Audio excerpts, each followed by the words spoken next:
ناظرین اکرام السلام علیکم. سائنس آف لائف لیکچرز کے ضمن میں اور جدید سائنس کے کانٹیکسٹ میں ہم مادی حقیقت کو سمجھنے کی کوشش کر رہے ہیں، یعنی ان سرچ آف ریالٹی. اس کے سلسلے میں پچھلے لیکچرز میں ہم نے علم طبیعت کے کوانٹم میکینکس قوانین کو ڈسکس کیا تھا، جو مادے کے بنیادی ذرات پر عامل ہیں، جس میں entanglement, Heisenberg's principle of uncertainty, superposition,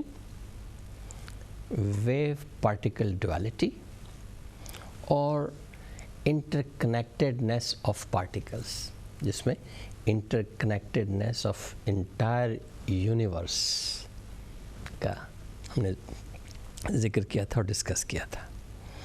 آج ہم کائنات کے ایک اور اہم ستون اور ڈائمنشن، ٹائم یعنی وقت کی نوعیت اور اس کی مادے، توانائی اور روشنی سے تعلق پر گفتگو کریں گے.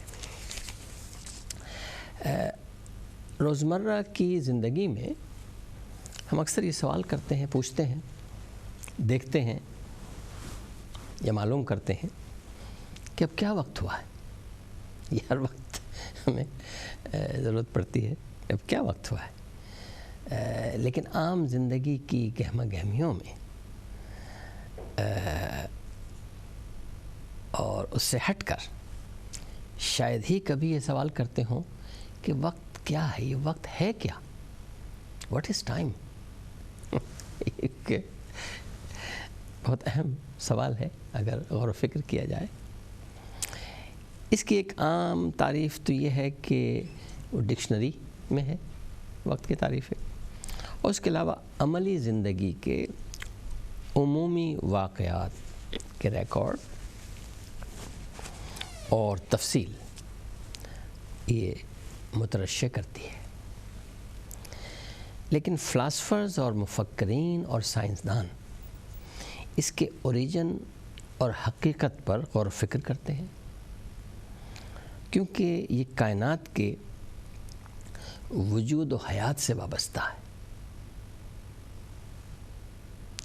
یہی وجہ ہے کہ جدید سائنس مادی حقیقت کی تلاش میں وقت کی نوعیت اور اس کا کائنات میں مادے، توانائی اور روشنی سے لا ینفک رشتے کا تجزیہ کر رہی ہے. اس سلسلے میں اہم ترین بریک تھرو یا پیش رفت کو دنیا سائنس کے عظیم سائنسدان البرٹ آئنسٹائن سے منسوب کیا جا سکتا ہے. جبکہ 20ویں صدی کے اوائل میں آئنسٹائن نے اپنی theories general and special relativity کے ذریعے اسپیس ٹائم کا تصور پیش کیا. وہ تصور کیا ہے؟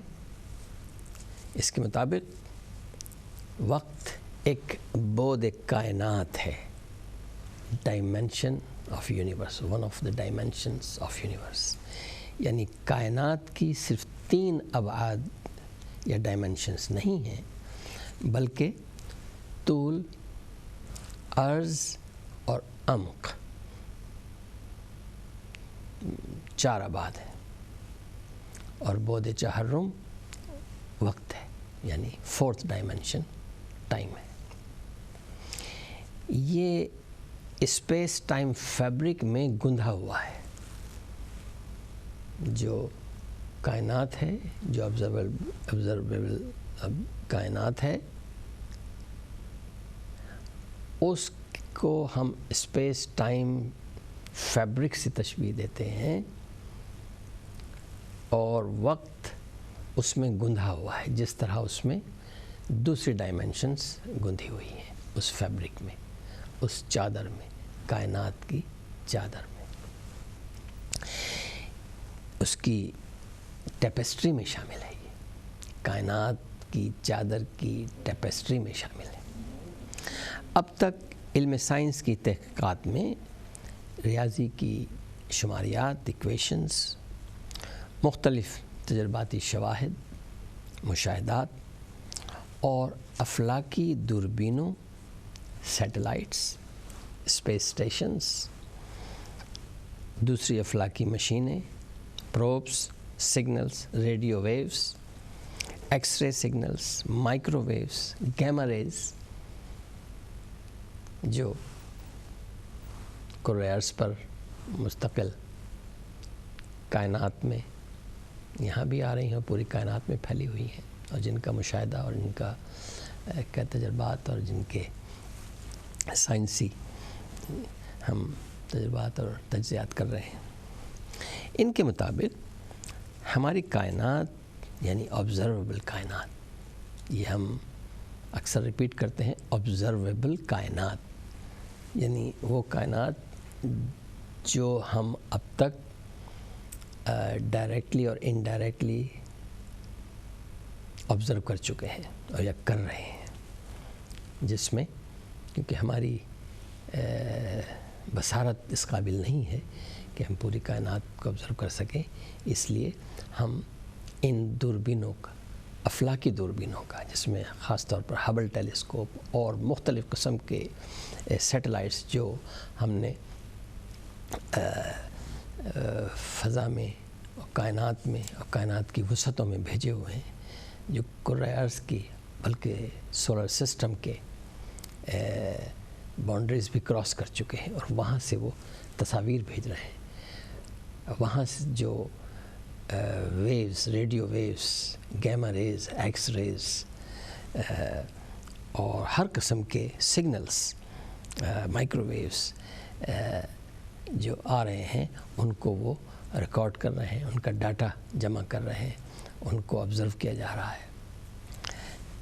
ان تمام ڈاٹا کے اور انفارمیشن کے تجزیات کے مطابق ہماری کائنات، یعنی پھر ہم کہیں گے کہ آبزرویبل کائنات کی ابتدا تقریباً 13.8 بلین سال پہلے ہوئی، اور بگ بینگ سے ہوئی۔ ایک پچھلے کچھ لیکچرز میں ہم اس کے بارے میں کچھ تفصیل بتا چکے ہیں۔ ایک نوری نقطہ، ایک پوائنٹ آف لائٹ، پوائنٹ، نقطہ، نور کا نقطہ، جسے سنگولیرٹی بھی کہا جاتا ہے، وہ پھیلنا شروع ہوا، اور مسلسل پھیلتے پھیلتے ستارے، کہکشائیں، پلانٹس، مونز اور ہر قسم کے افلاکی اجسام ظہور میں آتے چلے گئے، جو موجودہ آبزرویبل کائنات کی شکل میں ہم دیکھ رہے ہیں۔ وقت کا ظہور بھی بگ بینگ کے ساتھ ہوا، جو کائنات کے 4 ابعاد کے علاوہ کائنات کے 4 ستونوں میں سے بھی ایک ہے۔ Dimensions, 4 dimensions and 4 pillars of universe, science کے مطابق ایک ہے، یعنی مادہ، میٹر، توانائی، انرجی، روشنی، لائٹ اور وقت، یہ 4 ستون ہیں۔ ہر چیز، پوری کائنات ان ستونوں پر قائم ہے مادی طور پر۔ وقت کی اہم ترین صفت اس کی سمت یا ڈائریکشن ہے، جسے ایرو آف ٹائم کہا جاتا ہے۔ یہ ماضی سے مستقبل کی سمت جاتی ہے، وقت ماضی سے مستقبل کی ڈائریکشن میں جاتا ہے۔ اس کی عام فہم مثال خود انسان ہے، جو عالم طفلی سے نوعمری اور بڑھاپے کی جانب سفر کرتا ہے. ایسا نہیں ہوتا کہ ایک بوڑھے انسان کی عمر کم ہونا شروع ہو جائے یا کم ہوتی چلی جائے اور وہ جوانی میں پہنچ جائے, بڑھاپے سے جوانی میں پہنچ جائے, جوانی سے بچپن میں پہنچ جائے. یہ نہیں ہوتا. وہ عالم طفلی سے جوانی اور بزرگی کی طرف جانب سفر کرے گا. اسی طرح ایک اور مثال, عام فہم مثال, ایک ہمارا ایگ, انڈے کی ہر بریک فاسٹ میں صبح کو آپ ضرور اگر استعمال کرتے ہو, اگر وہ کچن کاؤنٹر سے گر کر نیچے پھٹ جائے اور اپنی زردی اور سفیدی میں اس لیکوڈ میں پھیل جائے, تو ایسا نہیں ہوگا کہ وہ زردی اور سفیدی اور وہ لیکوڈ سارا دوبارہ واپس آ کے انڈا بن جائے اس کے شیل کے ساتھ. یہ نہیں ہوگا. وہ شیل پاش ہوگا, وہ لیکوڈ پھیل جائے گا, لیکن وہ لیکوڈ واپس انڈا بن کے اس شیل میں نہیں آئے گا. تو یہ اس کی ایک عام فہم مثال ہے ڈائریکشن کی. اور یہ irreversibility آف ڈائریکشن, یہ ایرو آف ٹائم کی ڈائریکشن ہے. ایرو آف ٹائم کی یہ سمت ہے کہ ماضی سے حال اور پھر مستقبل. Second law of thermo dynamics کتاب ہے یہ چیز, جسے انٹروپی بھی کہا جاتا ہے. سوال یہ بھی کیا جاتا ہے کہ بگ بینگ سے پہلے کیا تھا؟ وہ نقطہ, نور کا نقطہ تھا, کیا اس سے پہلے کچھ تھا؟ اور کیا وہ ابتدائی سنگولیرٹی, نور کا نقطہ ہمیشہ سے موجود تھا یا اچانک وجود میں آیا؟ اس کے عملی مادی شواہد کی عدم موجودگی میں سائنس کوئی حتمی جواب نہیں دے سکتی, کیونکہ سائنس میں, جیسے میں نے عرض کیا تھا اور ہم مستقل اس چیز کو ایمفسائز کرتے ہیں, کہ سائنس میں جب تک مادی طور پر عملی نتائج ڈائریکٹ یا انڈائریکٹ سامنے نہ آ جائے, ایسے نتائج جن کو پریکٹیکلی مینوپولیٹ کیا جا سکتا ہو, جن سے کام لیا جا سکتا ہو, جن کو مینوپولیٹ کیا جا سکتا ہو, جن سے ایجادات کی جا سکتی ہوں, وہ اسی وقت اصول بنتے ہیں, اسی وقت تصدیق ہوتے ہیں اور اسی وقت وہ ایکسیپٹیبل ہوتے ہیں. اور اس لیے وہ چیزیں جو اس ٹیسٹ پر پوری نہیں اترتی, اس کے بارے میں سائنس کوئی حتمی جواب نہیں دیتی.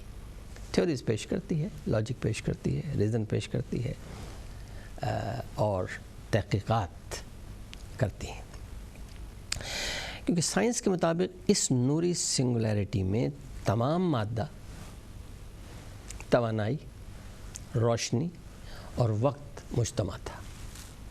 یعنی جو سائنس کی کے تمام شواہد اور ڈاٹا کے مطابق, کیلکولیشنز کے مطابق, یہ نور کا نقطہ تھا جس میں سب کچھ تھا, سب کچھ اسی نور کے نقطے میں تھا.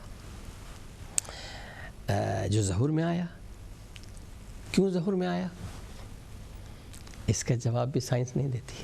کہ سائنس کیوں کا جواب نہیں دیتی کہ کیوں ہے, کس طرح ہے, وہ تحقیق, لیکن کیوں ہے اس کا جواب سائنس نہیں دیتی.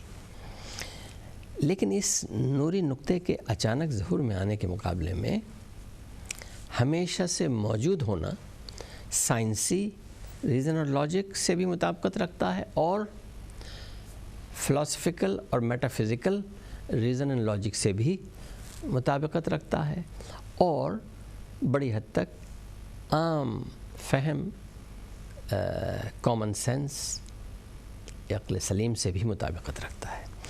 اس لیے زیادہ ممکنات میں شمار ہوتا ہے کہ ریاضی کی شماریات یا ایکویشنز اور تھیوریز کے مطابق موجودہ آبزرویبل یونیورس کے علاوہ بھی کائناتوں کی موجودگی کے اشارات ملتے ہیں اسی تھیوری کے مطابق. یہ اشارات ملتے ہیں جہاں یہ اشارہ ملتا ہے کہ آیا یہ ہمیشہ سے نقطہ موجود ہے اور اس کے بعد یہ پھیلنا شروع ہوا، تو اس کا ایک لاجیکل سچویشن یہ بنتی ہے کہ اس نقطہ کسی کائنات کے مجتمع ہونے سے یہ نقطہ بنا اور ہمیشہ سے یہ نور کا نقطہ جو نقطہ ہے یہ پہلے پھیلا ہوا نور تھا جو نقطہ بن گیا اور پھر پھیل گیا اور پھر نقطہ بن سکتا ہے، یہ ہمیشہ پھیلتا رہے گا اور پھیلا ہوا ہے۔ یہ سائنسی لاجک بھی ہے اور فلاسفیکل لاجک بھی ہے اس کے اندر، اور اسی سے متعلقہ کائناتوں کے لامتناہی سلسلے یعنی ملٹی ورس کے ایک سے زیادہ کائناتیں ہیں، لا تعداد کائناتیں ہیں، لامحدود طرح کی کائناتیں ہیں، اس سے یہ بھی اخذ کیا گیا ہے، اور ملٹی ورس کے ازلی اور ابدی تسلسل کی بالواسطہ یعنی انڈائریکٹ نشاندہی ایم اسٹرنگ تھیوری جو سائنس کی ایک لیٹسٹ ان دا سینس کی یہ تھیوری ابھی تک تھیوری ہے اور پریکٹیکل لا نہیں بنی ہے، اس کے تحت اس کی نشاندہی کی جا رہی ہے۔ وقت اور کائنات لازم و ملزوم ہے، اس لیے اگر کائناتوں کا سلسلہ ازل سے ابد تک ہے یعنی ہمیشہ سے ہے اور ہمیشہ رہے گا، تو وقت بھی ازل سے ہے اور ابد تک رہے گا، نہ اس کی ابتدا کا تعین ہو سکتا ہے اور نہ انتہا کا۔ سائنسی اعتبار سے وقت کے 3 اہم عملی حوالہ جات ہیں۔ پہلا کہ کائنات کے واقعات کا تعین کرتا ہے، ہونے والے ایونٹس کا تعین کرتا ہے۔ دوسرا مختلف واقعات کے درمیان وقفے کا تعین کرتا ہے، جو ایونٹس ہو رہے ہیں ان کے وقفے کا تعین کرتا ہے۔ اور تیسرا جو اتنا ہی اہم ہے کہ یہ تبدیلی کا میڈیم ہے، it's the medium for the change. مشہور امریکی سائنسدان جان آرچیبالڈ ویلر نے اس کے لیے ایک لاجواب مقولہ اور یا توضیح پیش کی ہے، اور سائنسی اعتبار سے اور میٹیریل اور ہر لحاظ سے وہ بہت جامع اس کی ایک توضیح ہے۔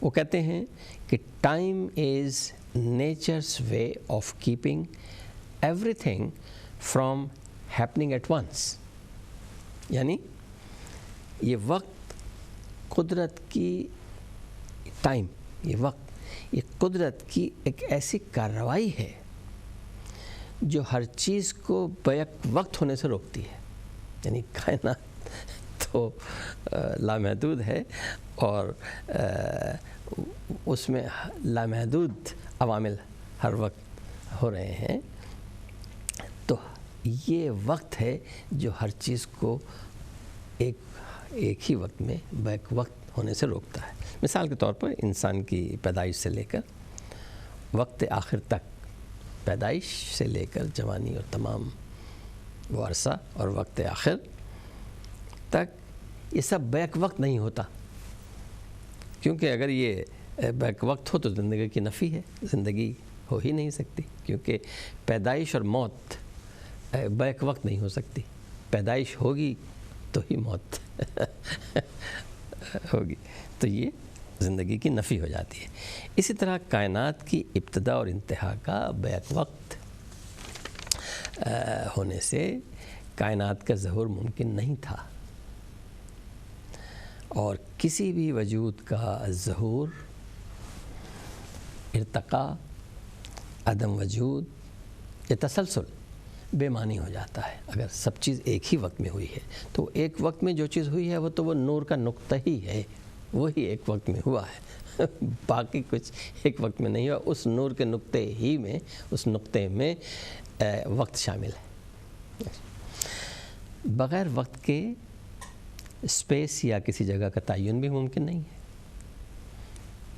کیونکہ ہم اگر طول، عرض اور عمق بغیر وقت کے طے کریں تو وہ ایونٹ غیر متعین ہو جائے گی، غیر متعین ہوگی اور آئیڈینٹیفائی نہیں کی جا سکتی.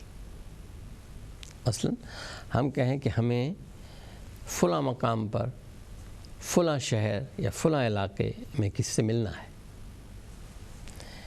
تو بغیر تعین وقت وہ اسپیکولیشن ہوگا.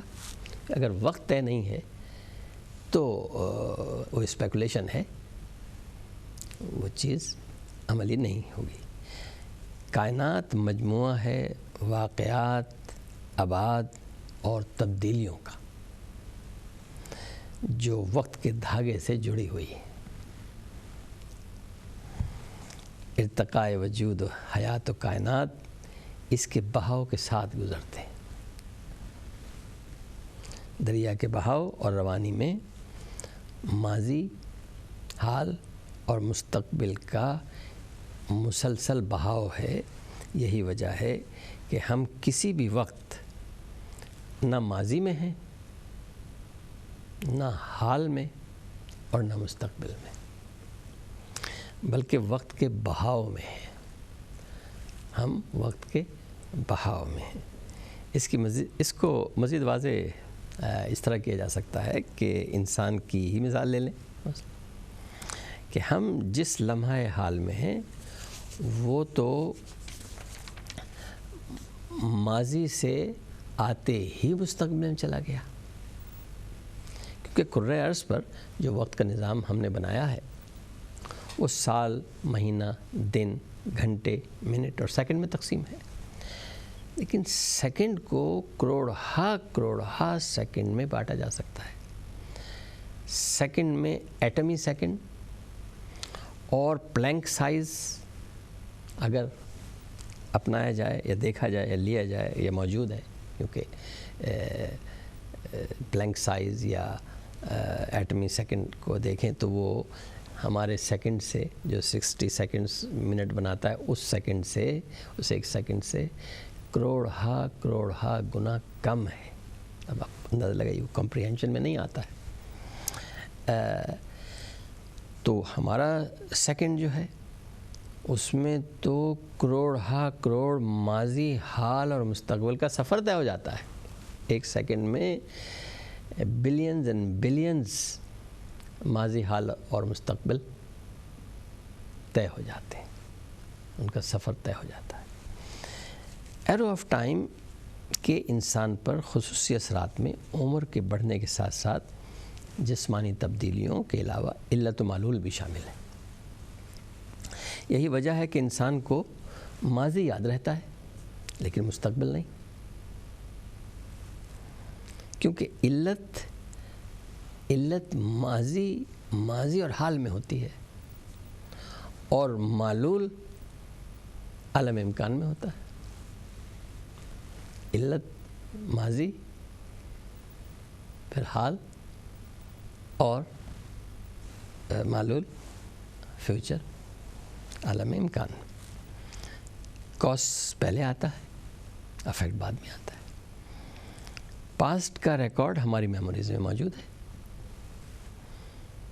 گو کہ ماخذ اور اخذ کرنے کی صلاحیت جہاں تک انسان کا سوال ہے، اور ہر دماغ کی صلاحیت کے مطابق ویریبل اور انریلائبل ہو سکتی ہے، لیکن موجود ہے، کسی نہ کسی شکل میں موجود ہوتی ہے.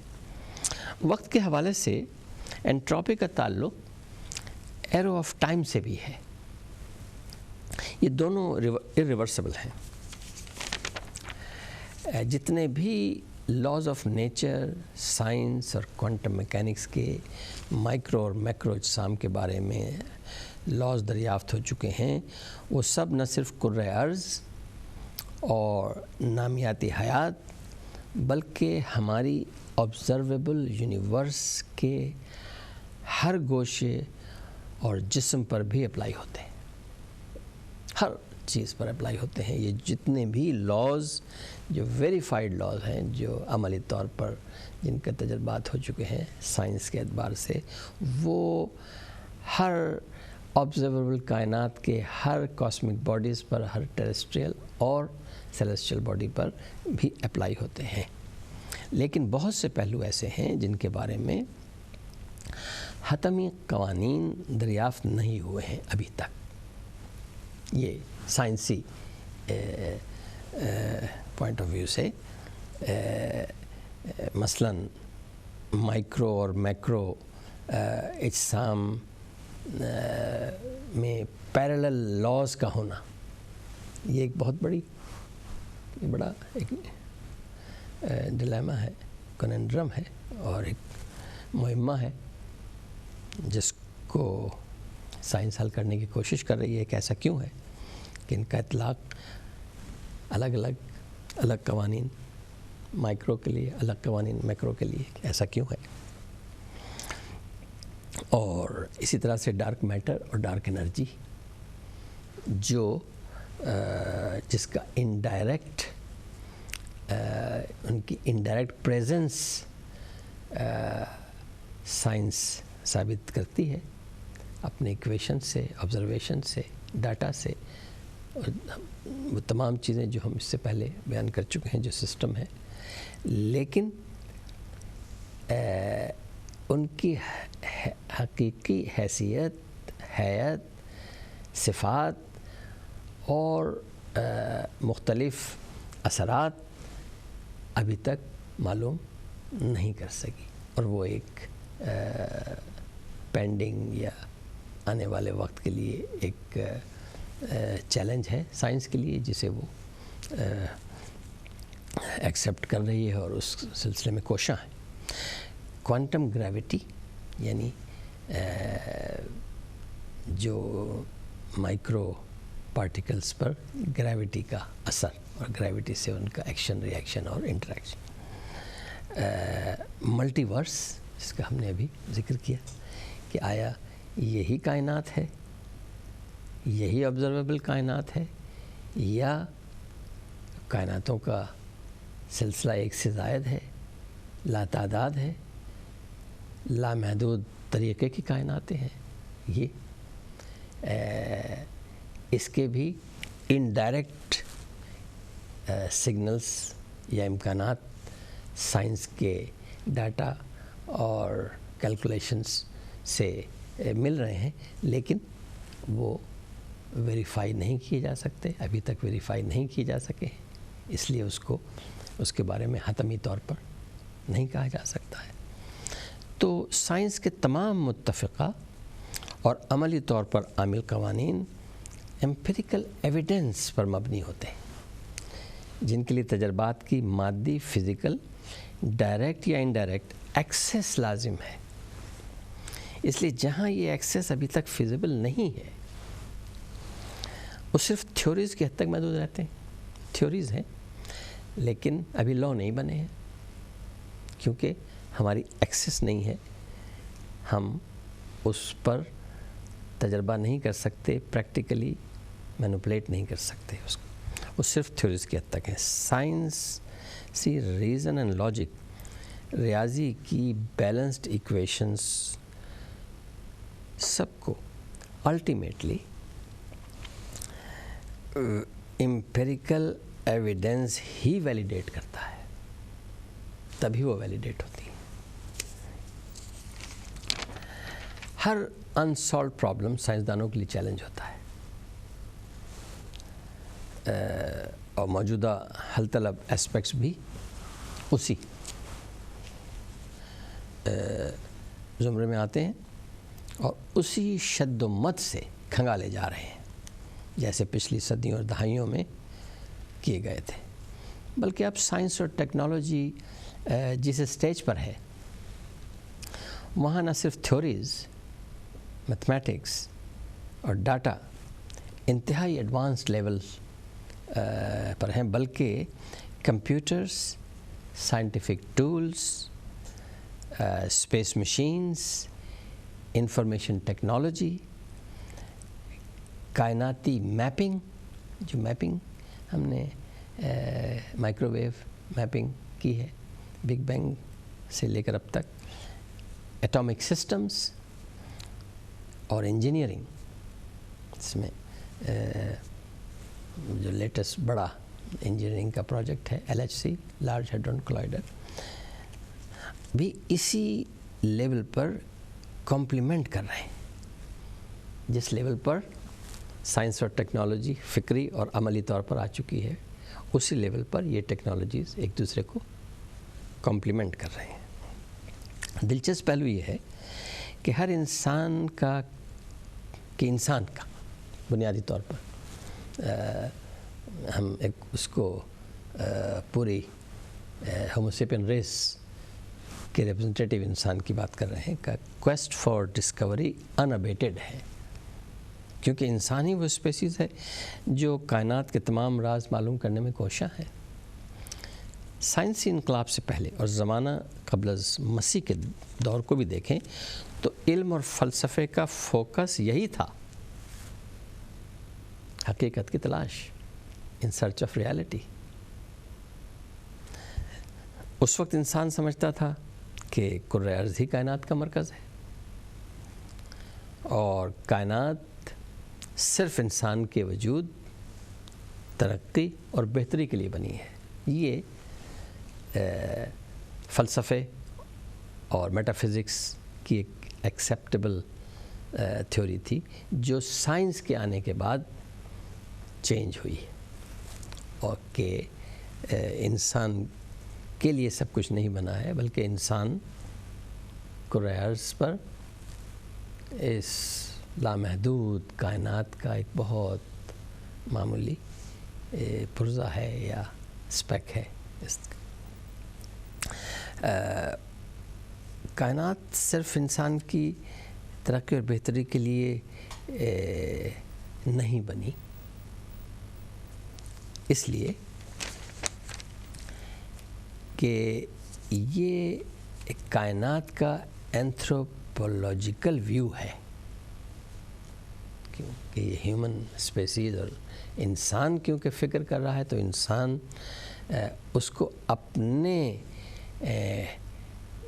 اینتھروپولوجیکل پوائنٹ آف ویو سے دیکھتا ہے۔ سائنس نے اس کو بدلا ہے، کیونکہ 16th سینچری میں نکولس کوپرنیکس کے، ہم ابھی پہلے بھی ذکر کر چکے ہیں نکولس کوپرنیکس کا، کہ انکشاف اور بعد میں سائنسی تصدیق کہ زمین نہیں بلکہ سورج سولر سسٹم کا مرکز ہے، اور کائنات کا مرکز تو سورج اور سولر سسٹم بھی نہیں ہے، کائنات کا مرکز تو کیونکہ سورج یا سولر سسٹم تو ہماری ملکی وے گیلیکسی کا ایک سٹار سسٹم ہے جس میں 200 بلین ملین نہیں 200 بلین سے زائد یہ سسٹمز موجود ہیں ایک گیلیکسی میں، ہماری گیلیکسیز میں، تو مرکز ہونا تو، اور اس میں یہ انسان اسپیک اور لیکن اس کے باوجود کیونکہ انسان یہ کام کر رہا ہے، انسانی دماغ یہ سب کے اوپر غور و فکر کر رہا ہے، تو کسی نہ کسی طرح وہ ہیومن سینٹرک ویو آ جاتا ہے۔ ناسا ہبل اسپیس ٹیلیسکوپ اور متعلقہ آبزرویشنز کے مطابق جدید کاسمولوجی نے up to date observable universe میں تقریباً 2 ٹریلین گیلیکسیز کا اسٹیمیٹ لگایا ہے۔ 2 ٹریلین گیلیکسیز، ہم ابھی ملکی وے کی بات کر رہے تھے جس میں 200 بلین سورج جیسے ستارے اور ان کے سسٹم موجود ہیں، 200 بلین ایک گیلیکسی میں، اور پھر کلسٹرس آف گلیکسیز ہیں، اور ٹوٹل گلیکسیز کا اندازہ ایسٹیمیٹ نمبر آف گلیکسیز کا جو لیٹسٹ ڈاٹا اور یہ تمام سگنلز اور یہ تمام پروبس ہوئے ہیں، ان کے مطابق مور دین 2 ٹریلینس، اب ٹریلینس ہے یعنی تو بلینس کی بات ختم ہوئی، ٹریلینس، اور وہ سٹارز کی بات ہوئی، گیلیکسیز. تو یہ انسان کے کمپریہنشن سے باہر ہے. اسی لیے کبھی کبھی خاص طور پہ فلسفی میں وہ یہ ہیومن سینٹرک سچویشن زیادہ آ جاتی ہے. تو اتنے لامحدود اور آپ کے ذہنی کمپریہنشن سے باہر وسعت اور پھیلاؤ اگر ہے تو کائنات میں دوسری مخلوقات کی تلاش کا راستہ مزید ہموار ہو گیا ہے، امکانات اور بڑھ گئے. جتنی زیادہ ہماری آبزرویشن بڑھ رہی ہے، جتنی زیادہ ہمارے ڈاٹا کے مطابق مزید کائنات کی وسعتوں کا احساس ہو رہا ہے، میپنگ ہو رہی ہے، اندازے لگائے جا رہے ہیں، وہ جو نمبرز سامنے آ رہے ہیں، اتنا ہی زیادہ یہ ممکنات کہ کائنات میں انسان کے علاوہ بھی مخلوقات ہیں، ہونی چاہیے. ہیومن سویلائزیشن کے علاوہ بھی سویلائزیشنز ہونی چاہیے. ہمیں ابھی تک وہ دریافت نہیں ہوئی ہیں. وہ حیات آرگینزم کا شیپ کا بیس مختلف ہو سکتا ہے، لیکن ان کا ایگزسٹنس، ان کی موجودگی، ان کا وجود زیادہ سے زیادہ امکان میں موجود ہے، جتنا بھی زیادہ ہم سائنس ترقی کر رہی ہے. خود ایلینز کے یا دوسری مخلوقات کے بارے میں بہت بڑے پیمانے پر کام ہو رہا ہے، اور سیٹی انسٹیٹیوٹ اور تمام جو سیٹلائٹس اور سب لگے ہوئے ہیں اور وہ ہو رہا ہے، لیکن ابھی تک ہمیں اس کی معلومات پوری طرح سے تصدیق نہیں ہوئی ہے. تو انسان کی حیات و کائنات کے راز معلوم کرنے اور سرچ فار ریالٹی کی مہم میں کوئی کمی نہیں آئی ہے. سائنس کی ترقی کے ساتھ ساتھ وہ اس کی شدت میں اضافہ ہو رہا ہے، کیونکہ اس کے امکانات میں اضافہ ہو رہا ہے. تو یہ again we coming back, it's a matter of time. یہ وقت کی بات ہے کہ یہ کون سی چیز کس وقت ہمیں کنفرم ہوتی ہے، ویریفائی ہوتی ہے اور نیا قانون بنتا ہے. تو بہرحال آج ہم یہیں تمام کریں گے، اور نیکسٹ سنڈے اسی انسانی مہم search of reality, quest for Discovery کو اسپیس ٹائم کے کانٹیکسٹ میں، کیونکہ ہم بات اس لیکچر میں ہم نے وقت کی اور ٹائم کی تفصیلی بات کی ہے، تو اور اسپیس ٹائم کا اس سے جو کنیکشن ہے وہ اس کا ذکر کیا ہے. اس کو ہم مزید واضح کریں گے اور اس پر مزید تفصیلی بات اسپیس ٹائم اور ٹائم کی نوعیت پر، کیونکہ ٹائم کی نوعیت کو پرسو کرنے سے، اسپیس ٹائم اور ٹائم کی نوعیت کو پرسو کرنے سے ہم وہ سرچ آف ریالٹی کے سفر میں اور آگے بڑھیں گے. تو خدا حافظ.